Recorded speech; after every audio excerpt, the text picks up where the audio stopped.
மர்டர்ன்னு ஒரு படம் வந்து நான் பார்த்தேன். இந்த படம் வந்து 2014 அப்ப ரிலீஸ் ஆயிருக்கு. ஸோ வந்து ஸ்டார்ட்டிங் எப்படின்னா, சீன் வந்து எப்படி ஆரம்பிக்கிறாங்கன்னா, ஹீரோ வந்து அவிங்க வீட்டுக்கு போறாங்க. போகும்போது பார்த்தா, அவிங்க மனைவி வந்து வேறவங்ககிட்ட வந்து செக்ஸ் பண்ணிட்டு இருப்பாங்க. அத பார்த்த ஹீரோ வந்து டென்ஷன் ஆயி 2 பேத்தையுமே கொலை பண்ணிடுறாங்க. அதுலருந்து தான் இந்த படம் வந்து அப்படியே ஸ்டார்ட்டிங் ஆகுது.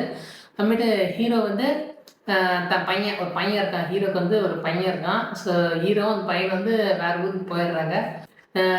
ஹீரோ பையன் வந்து ஸ்கூல்ல படிக்கிறான். அப்போ வந்து ஒரு பொண்ணு வந்து அறிமுகமா வராங்க. ஒரு ஹீரோக்கு வந்து ஃப்ரெண்டா அந்த பொண்ணு இருக்காங்க. ஸோ அந்த பொண்ணு வந்து ஹீரோவோட அப்பாவ பார்க்கும்போது அந்த பொண்ணுக்கு வந்து சின்ன வயசுல அந்த ஹீரோயின் வந்து எப்படின்னா, அதாவது அந்த சின்ன பொண்ணு வந்து எப்படின்னா, ரொம்ப எல்லாத்துட்டயும் சைலண்ட்டா இருப்பா. ஏன்னா அவளுக்கு வந்து சின்ன வயசுல வந்து ஒரு இன்சிடென்ட் நடந்திருக்கு. இதே மாரி இந்த ஹீரோ பையன் அந்த பையன் வந்து ரொம்ப ஒரு சைலண்ட் இன்ட்ரோவர்ட் அந்த மாரி டைப் அந்த பையனும். இந்த பொண்ணு இருக்காங்கல்ல, அந்த பொண்ணு வந்து சின்ன வயசுலயே அந்த ஹீரோவோட அப்பா வந்து பார்த்துருக்கா. அதாவது இந்த ஹீரோவோட அப்பா வந்து கொலை பண்ணத வந்து இந்த ஹீரோயின் வந்து பார்த்துருக்கா. ஸோ மறுபடியும் இந்த பொண்ணு வந்து அந்த ஹீரோவோட அப்பா பார்த்ததும் ரொம்ப பயந்துக்கிறா. அப்புறமேட்டு அந்த பையன் அந்த ஃப்ரெண்டுக்கு வந்து சொல்றான், "உங்க அப்பனை பத்தி நீ தெரிஞ்சுக்கோ" அப்படின்னு சொல்லும்போது, இந்த பையன் வந்து எங்க அப்பா வந்து க்ளோஸா வாட்ச் பண்றாங்க.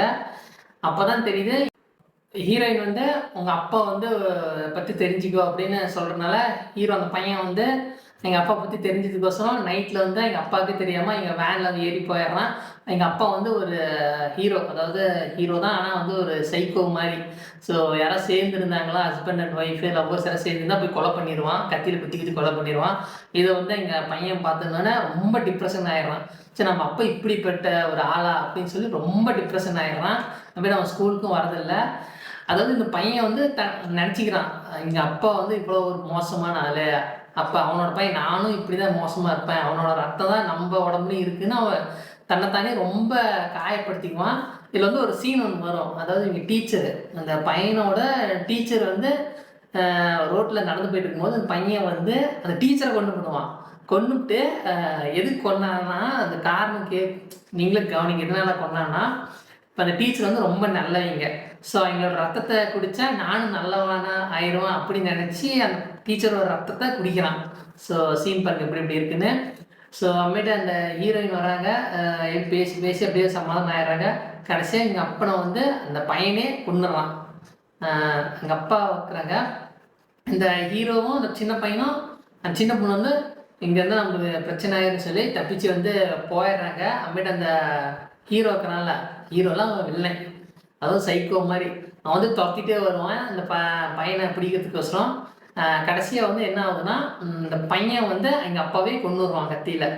கத்தி அதோட அந்த கதை வந்து முடியுது. ஸோ இந்த மர்டர் படம் வந்து எப்படின்னா, ஒருத்தர் அப்பா பையன், அப்பா வந்து ஒரு சைக்கோ ஆயிடுறான். அதனால தன்னோட மனைவி வந்து வேற தொடர்பில் இருந்தனால கொலை பண்ணிடுறான். அது வந்து சைக்கோ ஆயிடுறான். இந்த மாதிரி நிறைய கொலைகள் பண்ணால் கடைசியாக வந்து எங்கள் பையனே எங்கள் அப்பா வந்து கொண்டுடுறான். ஸோ இந்த மர்டர் படம் ஸோ பார்த்தேன். கொஞ்சம் ஓகே, கொஞ்சம் வித்தியாசமான கதை. பாய்.